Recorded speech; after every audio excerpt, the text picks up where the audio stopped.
அனைவருக்கும் வணக்கம். உங்கள் வாஸ்து நிபுணர் சண்முகம். இப்போ பார்த்தீங்கன்னா பொள்ளாச்சி பக்கத்தில் ஒரு இடம் பார்க்க போயிருந்தவங்க. அந்த வீட்டோட அமைப்பு பார்த்தீங்கன்னா தென்கிழக்கு கிழக்கு இழுத்துட்டு இருக்கிற வீடுங்க. வடகிழக்கு ஈசானிய வெட்டுப்பட்ட ஒரு அமைப்புள்ள இடம். அந்த இடத்துல வந்து கிழக்கு பார்த்து வீடு கட்டியிருக்கிறாங்க. வடக்கே கொஞ்சம் காலி இடம் விட்டுக்கிறாங்க. ஈசானிய வெட்டுப்பட்டுங்க. தென்கிழக்கு இழுத்துட்டு இருந்துச்சுங்க அந்த இடத்துல. அந்த இடத்த பார்த்துட்டு நம்ம என்ன சொன்னோன்னு பார்த்தீங்கன்னா, இந்த அமைப்புள்ள வீட்டுக்கு வந்து வாரிசு ஸ்தானம் இல்லைங்க, வாரிசு இல்லாமல் தான் இருக்குங்க அப்படின்னு சொன்னவங்க. அவங்க வந்து அந்த அமைப்புள்ள வீட்டுக்காரரோட ஓனருக்கு கேட்கும்போது, ஆமாங்க, நாங்கள் கல்யாணம் முடிச்சு 40 வருஷம் ஆச்சுங்க, வாரிசே இல்லைங்க அப்படின்னு சொன்னாங்க. அதுக்கப்புறம் அவங்க சொன்ன விஷயம் என்னென்னா, தத்து மட்டும் எடுத்து ஒரு குழந்தைய வளர்த்திட்டு வரேன்னு சொன்னாங்க. அதனால் வந்து அந்த வீட்டோட அமைப்பு வந்து வாரிசு தானே இல்லைன்னு சொன்ன பிறகு அவங்களுக்கே ஆச்சரியமாக போச்சுங்க. வீட்டோட அமைப்பில் இந்த மாதிரியெல்லாம் நடக்குமா அப்படிங்கிற கேள்வியும் கேட்டாங்க. ஆமாங்க, இடத்தோட அமைப்பு எப்படி இருக்குதோ அதுக்கு தகுந்த மாதிரி தான் அந்த வாரிசு ஸ்தானத்தை உருவாக்கி கொடுங்க. அந்த வீட்டோட அமைப்பில் குழந்தைகள் ஆணா பெண்ணாங்கிறத நிர்ணயிக்கிறதும் அந்த வீட்டோட அமைப்பு தானுங்க. அதனால் இந்த மாதிரி இருக்கிற இடத்துகளில் வந்து நம்ம சரியான முறையில் வீட்டை அமைச்சிட்டோம்னா அது வந்து சரியான பலன்களை கொடுக்குங்க.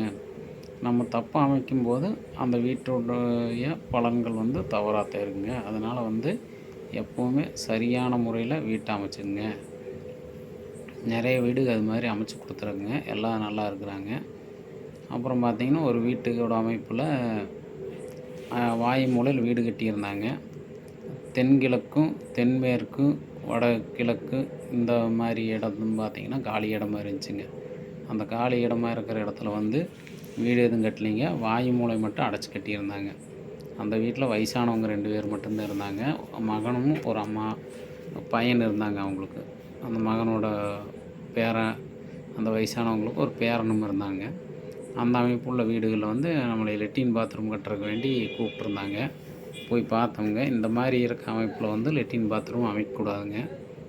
அப்படி அமைச்சிங்கன்னா வீட்டை இடித்து போட்டு வேணால் அமைங்க அப்படின்னு சொல்லியிருந்தாங்க. அதனால் வந்து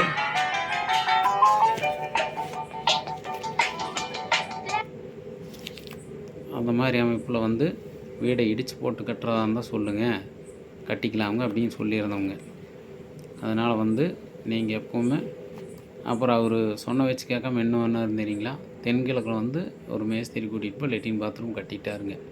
கட்டின வேறு பார்த்தீங்கன்னா அவர் 2 மாதம் உயிரோடு இருந்தாருங்க, இறந்துட்டு அப்படிங்க.